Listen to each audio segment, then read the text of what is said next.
আসসালামু আলাইকুম। আজকে আরও একটি টাই ডাই ডিজাইন শেয়ার করছি। আর এই টাই ডাই কাপড়টা হচ্ছে একদম সুতিও না, আবার একদম সিল্কও না, কিছুটা মিক্সড। তো আজকের এই কাজটি কেমন করে করছি সেটা দেখার জন্য সম্পূর্ণ ভিডিওটি দেখবেন, তাহলে সব কিছু বুঝতে পারবেন। প্রথমে আমি এখানে সাদা কাপড়টা নিয়ে নিচ্ছি। আর সাদা কাপড়টা আমি এখানে ভেজাই নেই, যেমন ছিল সেরকমই আছে। প্রথমে আমি একবার একটু ওয়াশ করে নিয়েছিলাম, কারণ আমার মনে হচ্ছিল যে সাদা কাপড়টা একটু ওয়াশ করে নিলেই ভালো হয়, রঙটা আমার ভালো বসে। আর তারপর আমি এক পাশ থেকে আমি একটুখানি মুড়িয়ে নিচ্ছিলাম, এটাকে মাকড়সা ভাঁজও বলে, কিন্তু ঠিক একটা কোণা থেকে আমি নিয়েছি বলে এটা অন্যরকমই ডিজাইনটা এসেছে। আর এই ডিজাইনটা করার সময় কাপড়টাকে খুব টাইট করে নিতে হবে। কেউ ভিজা অবস্থায় এটাকে পেঁচিয়ে নেয়, কেউ শুকনো অবস্থায়। আমি শুকনো অবস্থায় নিচ্ছিলাম, আর অল্প অল্প করার পর আমি একবার করে সুতা দিয়ে বেঁধে নিচ্ছিলাম যেন এটা টাইট থাকে, না হলে এটা কিন্তু নড়ে যাচ্ছিল। আপনারাও এভাবে করে নিতে পারেন, অথবা কাপড়টা ভিজিয়েও নিতে পারেন। আমি ভিজা অবস্থায় না নিয়ে শুকনো অবস্থায় নিয়েছি। আর বারবার সুতা দিয়ে আটকে নিতে গেলে ভালো হয়, আমাদের কাজটা কিন্তু নড়ে যায় না। আপনারা অনেকে কাজ শিখতে চান, যারা ক্লাস করতে চান তাদের জন্য অবশ্যই ক্লাসের সুযোগ সুবিধা আছে, অনলাইনেও এবং অফলাইনেও। কিন্তু যারা ক্লাস করবেন না, অনলাইন থেকেই শিখতে চাচ্ছেন, তারা সম্পূর্ণ ভিডিওটাকে না টেনে দেখার চেষ্টা করবেন। ভিডিওতেই আমি অনেক প্রশ্নের উত্তর কিন্তু বলে দিয়েছি। ভিডিও না দেখতে গেলে দেখা যায় কি পরে আর ওই প্রশ্নটা বুঝতে পারেন না। অনেকেই আবার একই কথাই জিজ্ঞেস করা হয় যে এটা কিভাবে করা হয়েছে, ওটা কিভাবে করা হয়েছে, কিন্তু ভিডিওতেই কিন্তু উত্তরটা দেওয়া থাকে। আপনারা কাজটাকে ফলো করবেন, তাহলে কিন্তু বুঝতে পারবেন। আর লিখে রাখবেন আমি কিভাবে দিচ্ছি, কি আমার পদ্ধতি, সেটা যদি লিখে রাখেন তাহলে আপনার কাজ করার সময় কিন্তু বারবার সমস্যা হয় না। আর এখানে কাপড়টাকে কিন্তু আমি শুকনো অবস্থাতেই নিয়েছি।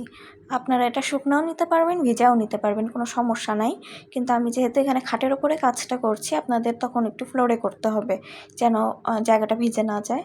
আর বারবার কিন্তু সুতাটাকে দিয়ে পেঁচিয়ে নিতে হবে, যত শক্ত করে পেঁচাবেন কাজটা তত ভালো হবে। আর এরকম প্যাচের কাজে অবশ্যই সুতাটাকে শক্ত করে পেঁচিয়ে নিতে হয় এবং অন্য একটা শক্ত সুতা ব্যবহার করতে হয়। আমি এখানে টাই ডাই সুতাই ব্যবহার করছি, কিন্তু এর থেকেও যেই ভালো সুতাগুলো আছে সেটা ব্যবহার করা যায়, সেই ক্ষেত্রে আমাদের কাজটা আরও সুন্দর হবে। আর এই পর্যায়ে আমি এখানে পানি নিয়ে নিচ্ছি, এটা ঠান্ডা পানি। ঠান্ডা পানিতে আমি কাপড়টা এখন ভিজিয়ে নিব কিছুক্ষণের জন্য, ভিজিয়ে নিংড়ে খুব ভালো করে তারপরে আমি আবার আরেকটা কেমিক্যালে দিয়ে দিচ্ছি, সেটা হচ্ছে নিশা ফল। অনেকেই নিশা ফল দিয়ে কাজ কিভাবে করে এটা বুঝতে পারেন না। আমরা যখন কাজটা শুরু করব তার আগেই নিশা ফলে ভিজিয়ে রাখতে হয়। এক রাত ভিজিয়ে রেখে কাজ করলে অনেক ভালো হয়, কিন্তু আমি অনেক সময় এত সময় পাই না, তার জন্য যতটুকুই আছে সময় আমি ততটুকুতেই কাজ করে ফেলি। যেমন আমি এখানে কাপড়টা ভালো করে নিংড়ে নিচ্ছি, বাড়তি পানিটাকে ফেলে দিচ্ছি, আর তারপর আমি নিশা ফলটা নিয়ে নিব। নিশা ফলের মধ্যে কোনো কিছু দেওয়া লাগে না, এই একই পানিতেই আমি নিশা ফলটা দিয়ে দিচ্ছি, ভালো করে ঝাঁকিয়ে এক মুঠা সমান আমি দিচ্ছি, বা 1 চামচ পরিমাণ আমি দিয়ে নিলাম। আর এটাকে খুব ভালো করে নাড়িয়ে নিতে হবে। এটা একটু সাবানের মতো, কিন্তু এটা সাবান না, এটা কাপড়ের উজ্জ্বলতাকে বৃদ্ধি করে, রঙটাকে আরও টেকসই করে। এরপর আমি কাপড়টাকে দিয়ে খুব ভালোভাবে নেড়েচেড়ে নিচ্ছি। আপনারা চাইলে আধা ঘন্টার জন্য এই অবস্থায় রেখে দিতে পারেন, আবার সাথে সাথে কাজও করতে পারেন। ভালোভাবে নাড়াচাড়া দিয়ে নিতে গেলে আমাদের ভেতরে কিন্তু নিশা ফলটা চলে যাবে এবং কাজটা আরও ভালো হবে। কাপড়টা নিশা ফল থেকে উঠানোর পর খুব সুন্দর করে নিংড়ে নিব। আর এখন কিন্তু এই কাপড়ের উজ্জ্বলতা আরও বেড়ে গেছে, আর কাপড়টা পানিতে ভিজানোর ফলে কিন্তু আর একটু আলগা আলগা হয়ে গেছে। আমি এরপর আবার একবার করে পেঁচিয়ে নিয়েছি, কিন্তু এটাকে আরও শক্ত করে পেঁচানো আমার উচিত ছিল, আপনারা আরও শক্ত করে পেঁচাবেন। আর কিছু প্লাস্টিকের যে সুতাগুলো পাওয়া যায় ওটা দিয়ে ভালো করে পেঁচিয়ে নিলে ভালো হয়। আমি এখানে গরম পানি নিয়ে নিয়েছি, এখন কিন্তু রঙটা বানিয়ে নিব। আর এটাকে বলা হয় রেজি সল্ট। আজকের নিয়মটা একদম ভিন্ন, আজকে কাজটা করছি আমি রেজি সল্ট দিয়ে। প্রথমে আমি 3 চামচ রেজি সল্ট দিচ্ছি, আর 3 চামচ দিচ্ছি গরম সোডা। এখানে সোডা এবং রেজি সল্টের পরিমাণ কিন্তু সমান সমান হবে। আমি নিয়মটা মনে রাখার জন্য আমি একটা একটা করে দেই, তাহলে আমার হিসাবটা বারবার নষ্ট হয় না। অনেক সময় দেখা যায় কাজ করতে যেয়ে আমার নিয়ম কাজের যেই আমি কতটুকু দিয়েছি এইটুকু আমি ভুলে যাচ্ছিলাম। তার জন্য আমি একবার এভাবে করে দেই যে 1 চামচ দিলাম রেজি সল্ট, 1 চামচ দিলাম সোডা, এভাবে করে মিলিয়ে আমি দিতে থাকি, কম বেশি যেন না হয়। আর খুব ভালো করে এটা নাড়িয়ে চাড়িয়ে নিতে হবে। যত সুন্দর করে আমরা নেড়ে নিব তত কিন্তু ভালো হয়। আর আমি এখানে গরম পানি, একদম ফুটন্ত গরম পানি ব্যবহার করছি। আরেকটা বাটি নিয়ে নিলাম। এখন কিন্তু আমি রঙটাকে গুলে নিব। রঙটা করার জন্য আমি অবশ্যই আলাদা বাটি ব্যবহার করি, একই কেমিক্যাল, গরম পানি। আর এখানে কিন্তু আমি চামচ দিয়ে মেপে নিচ্ছি। এটার কমলা কালার, এটা কমলাও না, আবার একটু ব্রাউন টাইপ ছিল। 1 চামচ দিলাম আমি এখানে। রঙটা দেওয়ার পর আমি কিন্তু খুব ভালোভাবে নেড়ে চেড়ে নিচ্ছি। নেড়ে খুব সুন্দর করে আমি এটা কিন্তু একদম ছেঁকে নিব।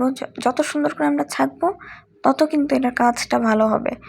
আমরা ছেঁকে ছেঁকে কাজ করব, যেন কোনো বাড়তি রং না থাকে, বাড়তি কোনো না থাকে। দেখেন আমি ছাঁকনি দিয়ে যে ছেঁকেছি, আমার যেই রঙগুলো গলে নেই ওটা কিন্তু রয়ে গেছিলো। এখানে যত ভালো করে আমরা রঙটা গুলে নিব তত আমাদের কাজটা কিন্তু ভালো হবে। আর আমার শরীরটা এখনও খারাপ, আমার গলা বেশ খারাপ আছে, কথা বলতে আমার একটু কষ্ট হচ্ছে। আপনারা এখানে খুব ভালো করে কিন্তু রঙটা মিশিয়ে নেবেন। আর যে বাড়তি রঙটা থাকে ছাঁকনিতে ওটাও কিন্তু ফেলে দেওয়ার কিছু নাই, ওটাকে সুন্দর করে কিন্তু মিলিয়ে নিতে পারি। এখানে একটা রং হয়ে যাওয়ার পর আমি আবার বাটিটা নিয়ে নিচ্ছি। আর আবার ওই একই রঙের পানিটা নিলাম আর আরেকটি রং নিয়ে নিব। এখানে আমি কয়েক পর্যায়ে রঙটাকে আমি মিলিয়ে নিয়েছি যেন আমার কাজটা সুন্দর হয় আর যেই কালারটা আমি চাচ্ছি সেই কালারটাই যেন আসে। আপনারা বারবার করে মিলিয়ে নেবেন রঙটা, তাহলে খুব ভালো হবে। আর এটা কিন্তু হচ্ছে একদম ব্রাউন কালার, এটা কিন্তু একদম এই কালার না, কমলা কালার না, এটা হলো একটা ব্রাউন কালার আমি দিলাম। আর তার সাথে আমি কিছুটা হলুদ কালার দিয়েছিলাম, কিছুটা দিয়েছিলাম সবুজ কালার। এভাবে করে আমি মিলিয়েছি এক একটা ধাপে ধাপে। আমার পাশে আমি টাই ডাই করছিলাম, তো তার জন্য আমি করেছিলাম সবুজ রং। ওইখান থেকেই আমি সবুজ রং কিছুটা নিয়ে আমি এখানে দিয়ে দিয়েছি। প্রথমে আমি কিন্তু একটু সবুজ রংটা করে নেই যেন আমার বুঝতে পারি যে আমার রংটা কেমন হচ্ছে। তার জন্য আমি প্রথমে সবুজ রংটা দিয়ে খুব ভালোভাবে নাড়াচাড়া দিয়ে দেখে নেই। এরপরে আমার মনে হচ্ছিল যে আরও একটু সবুজ রং লাগবে, যেহেতু আমি টাই ডাই করছি, তো এখান থেকেই আমি সবুজ রংটা নিয়ে নিয়েছিলাম। আপনারাও এভাবে করে নিতে পারেন যে পাশে আপনারা রং করছেন, একই রং হবে, তো আপনারা এখান থেকে দিয়ে নিতে পারেন। কিন্তু এখানে কিন্তু দেখে নিতে হবে যে আমাদের কেমিক্যালটা যেন সেম থাকে। আমি শুধু ওখানে রংটা বানিয়ে রেখেছিলাম, কোনো কেমিক্যাল দেই নাই। তার জন্য আমি এখানে দিতে পেরেছি। যদি ওখানে আবার কেমিক্যাল দেওয়া থাকে আবার এখানে আরেকটা কেমিক্যাল, তাহলে কিন্তু হবে না। আপনারা এই জিনিসটাকে দেখে নেবেন। আর আমি বারবার কিন্তু মিলিয়ে নিচ্ছিলাম, যেহেতু আমার সাদা বাটি, তাই আমি সাদা বাটিতেই বুঝতে পারছি যে আমার রঙটা কেমন হচ্ছে। আর সামান্য করে আমি রং দিয়েছি, কিন্তু সবুজ রঙটা কিন্তু একবারে দেই নাই। আপনারা যদি একবারে দিতে চান তাহলে দেখা যাবে অনেক বেশি ডিপ হয়ে যাচ্ছে কালার। তাই এটাকে ম্যাচিং করার জন্য খুব সামান্য করে রং দিতে হবে আর বুঝে বুঝে দিতে হবে, তখন আমাদের কাজটা কিন্তু ভালো হবে। এখানে আমার যে রঙটা ছিল পাশে সবুজ রং, ওইখান থেকে আমি সবুজ রং কিছুটা নিয়ে এখানটা দিয়ে দিচ্ছি যেন আমার আলাদা করে আর রঙটা বানানো না লাগে। অন্য রং ব্যবহার করার আগে অবশ্যই মনে রাখতে হবে আমরা যেই রঙটা বানিয়ে রেখেছি ওইটা যেন শুধুই রং থাকে, ওখানে যেন কোনো কেমিক্যাল না থাকে। তাহলে আমরা এভাবে কম বেশি করে রঙটা কিন্তু বানাতে পারবো, এভাবে কাপড়ে দিতে পারবো। আর এই পর্যায়ে কিন্তু আমি কাপড়টা দিয়ে দিচ্ছি, কাপড়টা দিয়ে আমি রেখে দিব 2 থেকে 3 ঘন্টার জন্য। আর এরপর আমি এটাকে ওয়াশ করে নিব। এখানে প্রথমে আমি রঙটা ফেলে দিচ্ছি। এক পাশে কিন্তু বেশি রং হয়েছে, আরেক পাশে কম রং হয়েছে, যেহেতু আমি কাপড়টা কিন্তু বারবার উল্টাপাল্টা করি নাই। প্রথমে একটা পার্ট দিয়ে সাথে আমি আরেকটা পার্ট দিয়ে দিয়েছি আর এভাবেই রেখে দিয়েছিলাম কাপড়টা। আমি চাচ্ছিলাম একটা পাশ ডিপ হোক আরেকটা পাশ লাইট হোক, তার জন্য আমি এভাবে রেখে দিই। আপনারাও এইভাবে কালার করতে পারবেন আপনাদের পছন্দ মতো। আর টাই ডাইটা খোলার আগে খুব ভালোভাবে কাপড়টা কিন্তু ওয়াশ করে নেবেন। যত আমরা বাড়তি রঙটাকে ফেলে দিচ্ছি, অতিরিক্ত আবার বাড়তি রঙটা ফেলবেন না, বুঝে নিতে হবে যে আমরা কতটুকু রং চাচ্ছি। আর এই পর্যায়ে এসে আমি কিন্তু সুতাগুলোকে কেটে নিচ্ছি। ভালোভাবে সুতাগুলোকে কেটে আমি একবার ওয়াশ করে নিব। আমার এখানে বোলটা একদম ছোট হয়ে গেছে, এটা ঠিক বোল না, এটা পাতিল নিয়েছিলাম, ছোট পাতিল। আমি এখানেই সব রঙগুলো করে থাকি। আপনারাও কোনো স্টিলের পাতিল অথবা বালতি বোলটা ব্যবহার করতে পারেন। আমি জায়গা বুঝে বুঝে, কাপড়ের পরিমাণ বুঝে বুঝে আমি বালতি অথবা বোল নিয়ে থাকি। এই পর্যায়ে কিন্তু কাপড়টাকে আমি খুব ভালোভাবে ওয়াশ করে নিচ্ছি। ওয়াশ করে আমি টাই ডাই, আমার কাজটা যেহেতু হয়ে গেছে, আমার কাপড়টা এরকমই থাকবে। আর বলেছিলাম যে প্লাস্টিকের একটা সুতা দিয়ে পেঁচালে বেশি ভালো হয়। আমার এখানে সাদা অংশ কিন্তু আসে নাই, কিছু অংশ হলুদ হয়েছে, কিছু অংশ ব্রাউন হয়েছে, কিছু একটু কমলা হয়েছে। আমার এই কাপড়টা কিন্তু এরকম হয়েছে। আমার কাপড়ের কাজ খুব ভালো লেগেছে। আপনারা এই পর্যায়ে কিন্তু ডাইং ফিক্সার দিয়ে ভিজিয়ে রাখবেন। আমি কয়েকবার ওয়াশ করে তারপরে ডাইং ফিক্সারে ভিজিয়ে রেখে দিয়েছিলাম। তাহলে আমাদের রঙটাও পাকা হবে আর কাজও সুন্দর হবে।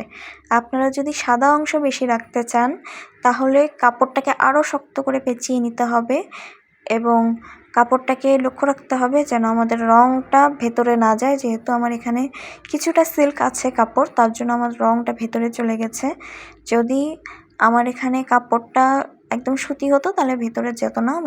আজকের কাজ কেমন লেগেছে অবশ্যই জানাবেন। আসসালামু আলাইকুম। সম্পূর্ণ কাজ করার পর এই জামাটা এরকম হয়েছে। কিছু জায়গায় একটু একটু সাদা সাদা, আর বাকিগুলো কিন্তু হলুদ হয়েছে। আর এখানে সম্পূর্ণ কালারটা আমি বোঝাতে পারছিলাম না, বারবার উঠিয়ে উঠিয়ে দেখছি। এটা হলো আসল কালার। আমার এইখানকার প্রিন্ট খুব সুন্দর হয়েছে, আমার খুব ভালো লেগেছে। কিছু জায়গায় একটু ডিপ হয়েছে, কিছু হালকা হয়েছে। আমি ভেবেছিলাম যে কেমন হবে কাজ, কিন্তু এই কাজটা খুবই ভালো লাগছে। আশা করছি আপনাদেরও ভালো লাগবে।